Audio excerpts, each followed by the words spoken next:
En 2014, la police a pénétré une ferme isolée, à la recherche d'un homme disparu, vu pour la dernière fois en ces lieux. Ce qui paraissait être une propriété paisible, entourée d'animaux et de projets de rénovation, cachait en réalité des horreurs indicibles, des crimes atroces qui n'ont été découverts qu'à la suite d'une série de coïncidences macabres. Le tueur éliminait ses victimes d'une manière si choquante que cela a bouleversé non seulement la police, mais aussi le monde entier. Qu'est-ce qui a bien pu se passer dans cette ferme reculée ? Comment une femme apparemment ordinaire a-t-elle pu cacher un si sombre secret pendant tant d'années ? Préparez-vous à plonger dans l'histoire terrifiante de Susan Monica, une histoire qui vous glacera le sang et vous tiendra en haleine jusqu'à la dernière seconde. Bonjour à tous et bienvenue sur votre chaîne Espace Merveilleux. Robert Haney était un homme simple de 56 ans, dévoué à sa famille, qui avait longtemps travaillé dur pour offrir une vie stable à sa femme et à leurs enfants. Père aimant, il avait vu ses enfants grandir et quitter le nid familial pour poursuivre leur propre vie. Avec sa femme, ils ont partagé de nombreux moments heureux, mais avec le temps, leur relation s'est effondrée. Après avoir vendu leur maison, Robert avait choisi une nouvelle voie, aspirant à une vie de liberté, loin des contraintes habituelles. Il a acheté une caravane, son nouveau refuge, et décida de vivre selon ses propres termes, en communion avec la nature et loin des tracas de la société moderne. Pour lui, c'était une chance de se reconnecter avec lui-même, de vivre librement, sans attache, et de profiter de la simplicité de la vie sur la route. Mais malheureusement, ce désir de liberté l'a conduit à croiser le chemin de Susan Monica, où son destin allait basculer tragiquement. Le 1er janvier 2014, les fils de Robert Haney ont tenté de le joindre à plusieurs reprises pour lui souhaiter un bon anniversaire. Mais à leur grande surprise, leur père ne répondait pas. L'inquiétude a commencé à grandir, d'autant plus que cela faisait 2 mois qu'ils n'ont pas eu de nouvelles de lui. Lors de leur dernière conversation, Robert leur avait mentionné qu'il avait trouvé du travail chez une femme nommée Susan Monica. En échange de son aide à la ferme, Susan lui avait promis de le payer tout, en lui offrant un logement dans sa caravane qu'il avait installée sur sa propriété située dans la campagne de Weimer, en Oregon. Inquiets de cette situation inhabituelle, les fils de Robert se sont rendus à la ferme pour rencontrer Susan et obtenir des nouvelles de leur père. À leur arrivée, Susan leur a expliqué que Robert avait quitté la ferme en septembre 2013, soit 4 mois auparavant. Elle ajouta qu'il lui avait laissé sa caravane, ainsi qu'un peu d'argent pour qu'elle prenne soin de son chien pendant son absence. Cependant, cette explication n'a fait qu'accroître les doutes des fils de Robert. Pourquoi leur père aurait-il quitté la ferme sans les prévenir, abandonnant derrière lui non seulement sa caravane, mais aussi toutes ses affaires personnelles, y compris son chien? Quelque chose ne tournait pas rond. Persuadés que quelque chose de grave était arrivé, ils ont pris la décision de contacter la police et de signaler la disparition inquiétante de leur père. Avant de se rendre chez Susan Monica pour l'interroger, sachant qu'elle était la dernière personne à avoir vu Robert, la police a entrepris de recueillir toutes les informations possibles sur elle. Née en 1948 sous le nom de Stephen Buchanan, Susan Monica avait grandi dans une famille apparemment ordinaire. Cependant, une différence notable la distinguait, un profond malaise lié à son identité de genre. Pendant des années, elle a lutté intérieurement, en proie à la confusion et au doute. Ce n'est qu'au début des années 90 qu'elle a finalement pris la décision courageuse de devenir Susan Monica, un changement qui marqua le début d'une nouvelle existence, tout en laissant derrière elle un passé complexe et chargé de souffrances. Avant sa transition, Susan avait servi dans la marine américaine pendant la guerre du Vietnam en tant qu'ingénieur. Cette expérience qui lui avait permis d'acquérir des compétences techniques impressionnantes l'avait également profondément marqué sur le plan psychologique. Les horreurs de la guerre et la discipline rigide de l'armée ont laissé des cicatrices invisibles. Après avoir quitté l'armée et entamé sa transition, Susan Monica a cherché un refuge loin du monde, aspirant à une vie plus tranquille. C'est ainsi qu'elle acquit une ferme isolée à Weimer, dans l'Oregon, un vaste domaine de plus de 8 hectares qui devint rapidement son sanctuaire. Là, elle pouvait se consacrer à ses passions pour la mécanique, l'artisanat et les animaux, à l'abri des regards scrutateurs de la société. Mais derrière cette façade de tranquillité, une noirceur grandissante commençait à s'installer, et cette ferme, autrefois paisible, allait bientôt être le théâtre d'événements terrifiants. Robert était un homme discret, solitaire et presque invisible pour la société. Il payait tous ses achats en liquide, évitait les cartes bancaires et laissait peu de traces derrière lui. Pour la police, cela compliquait considérablement la tâche de le retrouver. Dans leur quête de réponse, les enquêteurs se tournèrent envers ses fils, espérant obtenir des informations cruciales. Le fils aîné de Robert, révéla un détail sombre et poignant sur la vie de son père. Robert traversait une période extrêmement difficile. Des années auparavant, alors que sa fille était encore jeune, elle avait été victime d'une agression sexuelle. Cet événement traumatisant avait bouleversé Robert au plus profond de lui-même. Incapable de surmonter la douleur et la colère, il avait sombré dans l'alcoolisme, cherchant à noyer son chagrin et sa rage. La police s'est rendue à la ferme pour rencontrer Suzanne Monica. Pourtant, dès leur arrivée, les enquêteurs furent frappés par l'état désastreux des lieux. La ferme ressemblait plus à une décharge qu'à une habitation. Des ordures jonchèrent le sol partout où l'on posait les yeux, et une odeur nauséabonde d'animaux imprégnait l'air, rendant l'atmosphère presque irrespirable. Il semblait que Suzanne vivait dans un véritable dépotoir. Malgré cela, Suzanne a expliqué calmement à la police qu'elle avait embauché Robert pour l'aider à rénover la ferme. En échange de son travail, elle lui donnait un salaire et lui permettait de vivre dans sa caravane, située sur sa vaste propriété. Elle a décrit Robert comme un excellent travailleur, qui avait travaillé pour elle 6 mois, jusqu'à son départ soudain en septembre 2013. Suzanne a mentionné également que 3 mois avant sa disparition, Robert avait reçu un appel téléphonique d'un membre de sa famille. Depuis cet appel, son comportement avait changé. Il était devenu dépressif, nerveux et s'était plongé dans l'alcool. La nuit, Suzanne l'entendait souvent crier et se débattre avec ses démons intérieurs dans sa caravane.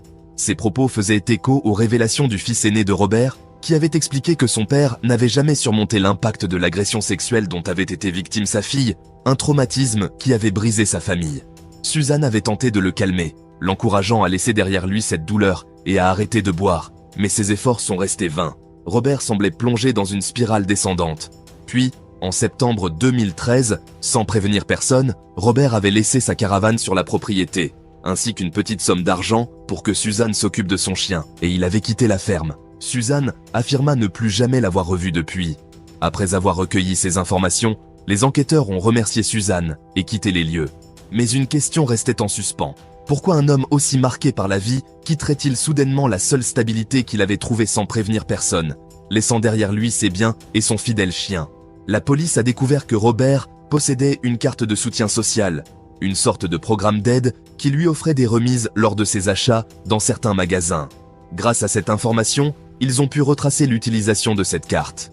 À leur grande surprise, ils ont découvert que la carte avait été utilisée en décembre 2013 dans un magasin Walmart.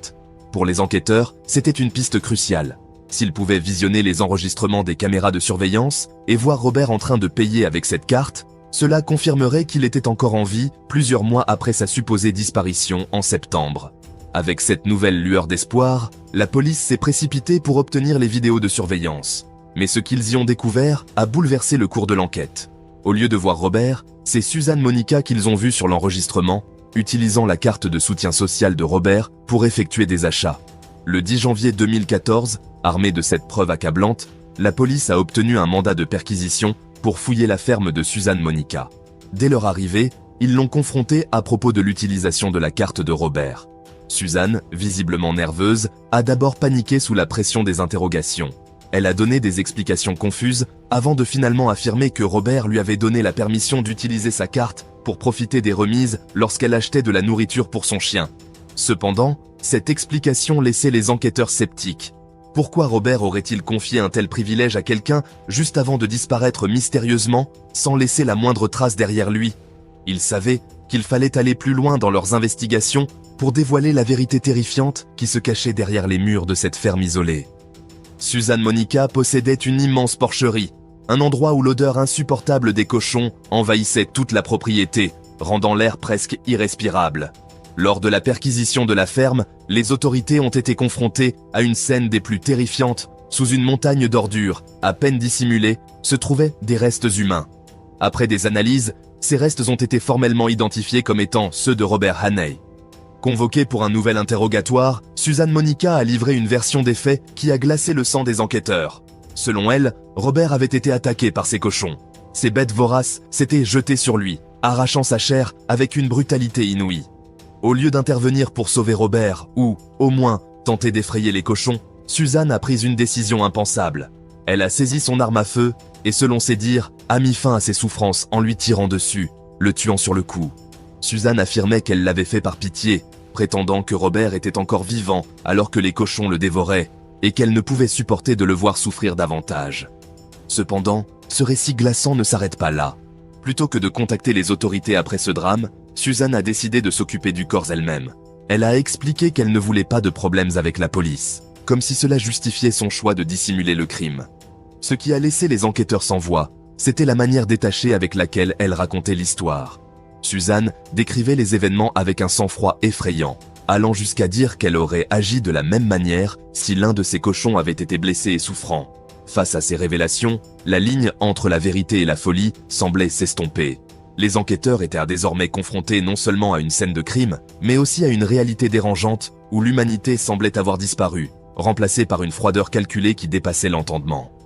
Après la découverte des restes de Robert Hannay, les autorités décidèrent de fouiller plus profondément la propriété.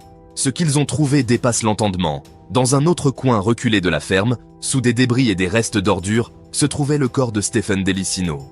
Les enquêteurs furent frappés par l'horreur de la scène. Stephen Delicino, un homme solitaire qui avait disparu sans laisser de traces en 2012.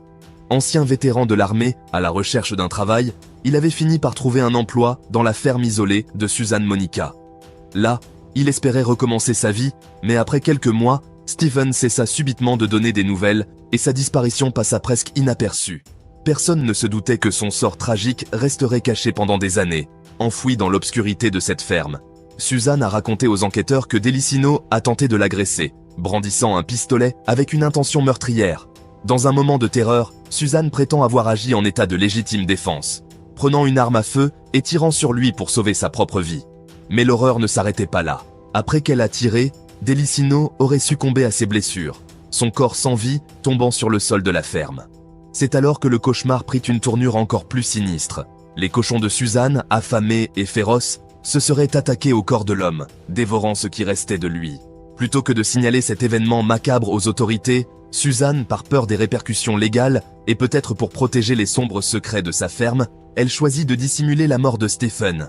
Cachant son corps sous des tonnes de débris et d'ordures, elle espérait que la vérité resterait enfouie à jamais.